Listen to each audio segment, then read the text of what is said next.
어떻게 우리가 고통 가운데서도 상실과 실망 가운데서도 낙심하지 않을 수 있을까요가 되어야 합니다. 돌아가는 게 선택지가 될 수 없다면 지나가야 하는 것이죠.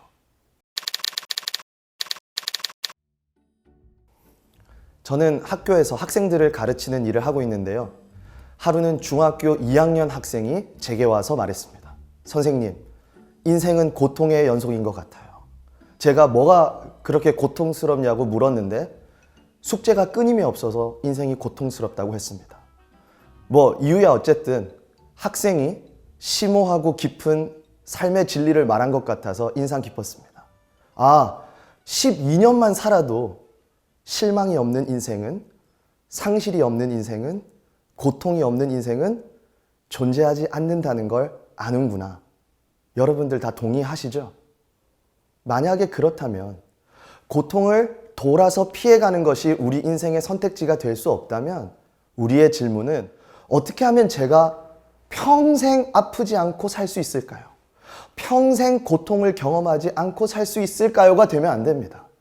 우리의 질문은 어떻게 우리가 고통 가운데서도 상실과 실망 가운데서도 낙심하지 않을 수 있을까요가 되어야 합니다. 돌아가는 게 선택지가 될 수 없다면 지나가야 하는 것이죠. 그런데 여러분, 그것이 가능할까요? 깨어진 관계 속에서, 깨어진 가정 속에서, 깨어진 기대와 소망 속에서 우리가 어떻게 낙심하지 않을 수 있을까요? 사도 바울은 그 비밀을 알고 있었습니다. 환난 속에서도 고통 속에서도 낙심하지 않을 수 있는 비밀 말입니다. 그리고 너무나 감사하게도 사도 바울은 자신의 비밀을 이 성경에 적어두었습니다. 고린도후서 4장 16절을 보면 이렇게 시작하는데요. 우리가 낙심하지 아니하노니. 사실 사도 바울은 낙심할 만한 모든 이유를 가지고 있는 사람이었습니다. 죽을 만큼 매를 수없이 맞았고, 죽을 뻔하게 돌을 수없이 맞았고, 감옥에 들어갔고, 줄이고 헐벗었다고 사도 바울은 말하고 있습니다. 그렇게 고통으로 빽빽히 둘러싸였던 사도 바울이 고통에 대해서 말하기 누구보다 적합하고 자격이 있는 사도 바울이 고통에 대해서 이렇게 얘기합니다. 우리가 낙심하지 않는다. 어떻게 그것이 가능할 수 있었을까요? 계속해서 말씀은 진행됩니다. 16절입니다. 그러므로 우리가 낙심하지 아니하노니 겉사람은 후패하나 우리의 속은 날로 새롭도다. 이것이 사도 바울이 낙심하지 않을 수 있는 이유였습니다. 환난을 통해, 고통을 통해 그의 겉사람은 낡아지고 썩어지고 닳고 있었지만 바울은 저 너머의 실제, 전혀 새로운 차원에 대해서 알고 있었습니다. 겉사람이 고통을 통해 부러지고 닳아지고 낡아질 때 바울은 그의 속사람은 그 동시에 날마다 끊임없이 새로워지고 있다는 사실을 말씀을 통해 얘기하고 있습니다. 이 얘기를 들으시는 분들은 분명 이렇게 반응하실 거예요. 뭐라고요?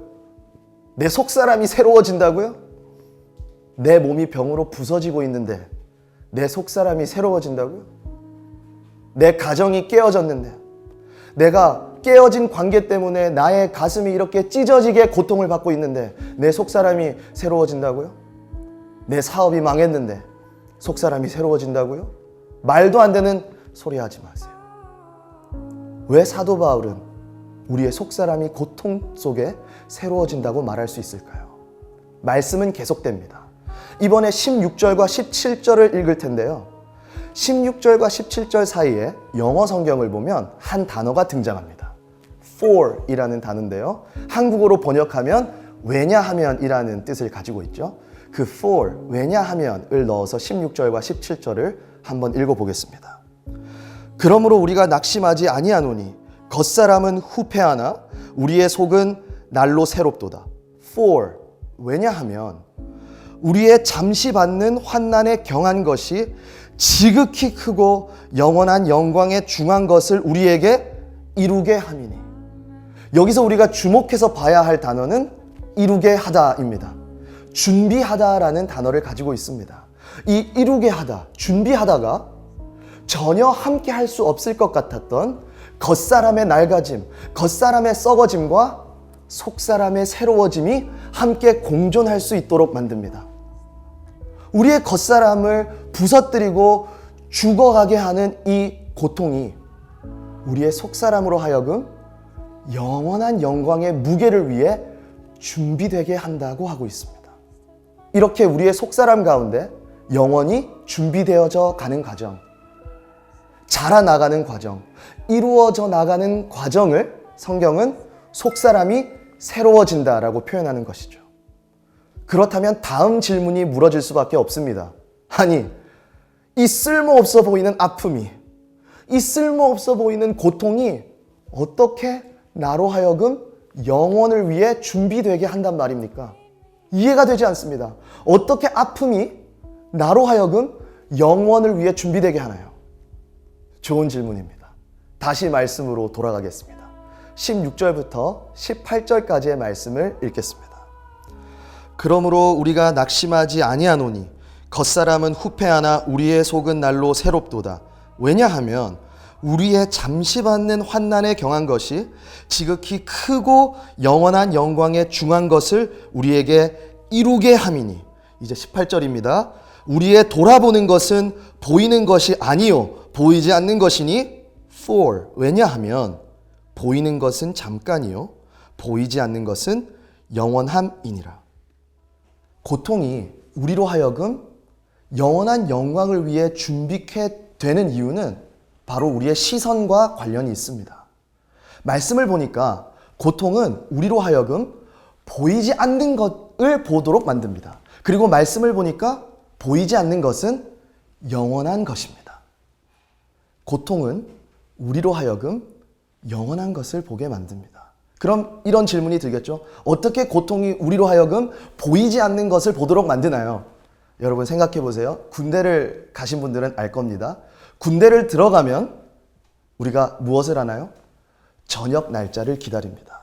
저 너머의 차원을 기다립니다. 보이지 않는 것을 바라봅니다. 미래를 바라봅니다. 학생들은 어떤가요?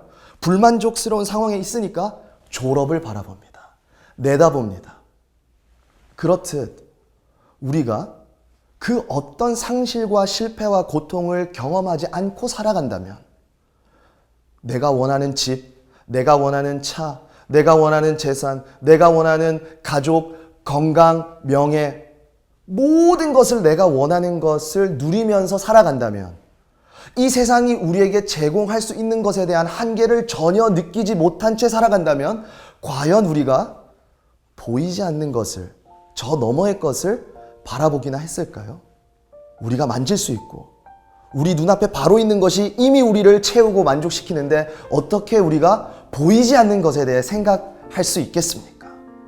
그렇듯 고통은, 상실은, 죽음은 우리로 하여금 기억하게 합니다. 더 있다. 눈으로 보이고 손으로 만져지는 물리적 실제가 다가 아니다. 더 있다. 길게 살면 90년 사는 우리의 이 짧은 인생이 다가 아니다. 더 있다. 이 고통을 통해 우리는 영원한 나라가 있으며 우리 또한 영원히 살아갈 존재라는 사실을 기억하게 됩니다. 그렇게 고통을 통해 우리가 보이지 않는 것, 영원한 것을 바라볼 때 우리는 그 영원을 위해 준비되고 있는 것이죠. 우리는 눈에 보이는 것 때문에 낙심하고 싶은 유혹을 받습니다.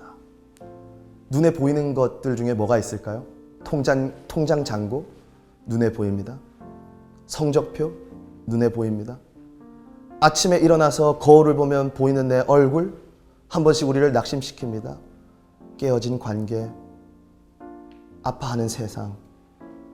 그렇게 눈에 보이는 것들이 우리를 낙심시키려고 할 때에 잠시 하던 일을 멈춰 보십시오.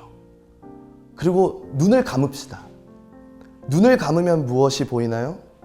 아무것도 보이지 않습니다. 그때 이 진리를 우리가 기억하는 겁니다. 보이는 것은 잠깐이요. 보이지 않는 것은 영원함이라. 보이는 것은 잠깐이요. 보이지 않는 것은 영원함이라. 이 진리가, 이 말씀이 우리를 새롭게 할 것입니다. 우리는 낙심하지 않을 것입니다. 이 얘기를 듣는 분들 중에 몇몇 분들은 이렇게 생각하실 수도 있습니다. 말은 좋네요. 그런데 이것이 어떻게 정신승리와 다를 수 있습니까? 어떻게 철학적, 종교적 관념과 다를 수 있습니까? 어떻게 보이지 않는 것이, 만져지지 않는 것이 우리에게 실제적인 소망을 줄 수 있단 말입니까? 그런 질문을 하시는 분들께 제가 질문하고 싶습니다. 여러분들, 예수님을 아십니까?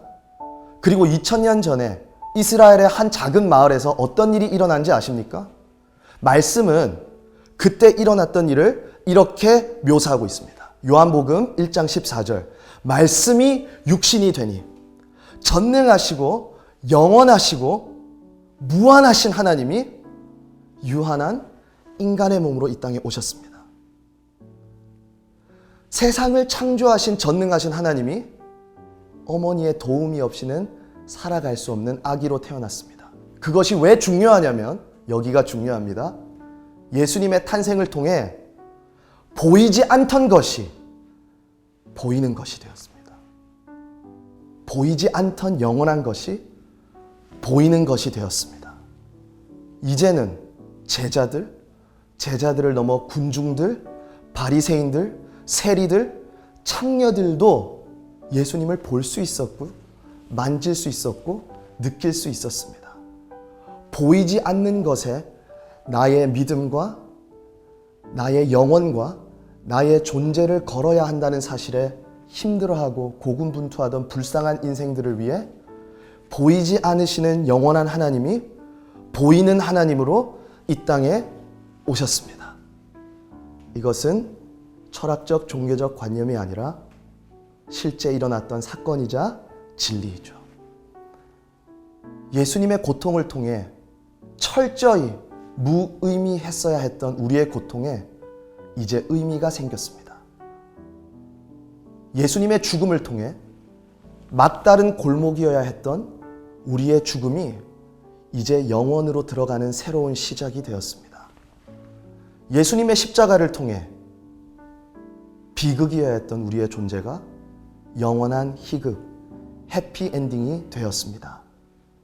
아기가 엄마의 뱃속을 나올 때 그 출산 시 겪는 고통은 산모가 겪는 고통보다 10배는 더 극심하다고 합니다. 그 아픈 고통을 겪으면서 아기는 생각할 것 같아요. 내가 왜 이렇게 아파야 하지? 엄마 뱃속은 따뜻하고 포근하고 편했는데 내가 뭐 때문에 이런 고통을 향해 나아가야 하지? 무의미하다, 쓸모없다. 그런데 아이는 모르죠. 뱃속 밖 세상으로 나가면 빛이라는 것이 존재한다는 사실. 빨주노초 파남보가 있는 진짜 세상이 사실은 밖에 있었다는 사실. 그리고 나를 죽기까지 사랑하는 엄마 아빠의 사랑, 그 사랑의 품이 나를 안으려고 팔 벌리고 기다리고 있다는 사실. 여러분, 고통은 무의미하지 않습니다. 십자가가 그것을 말해주고 있습니다. 오늘도 우리의 속사람은 영원을 위해 준비되고 있습니다. 오늘도 우리 가운데 영원이 이루어지고 자라나가고 있습니다. 보이는 것은 잠깐이요, 보이지 않는 것은 영원함이라. 여러분의 삶을 응원하고 축복합니다.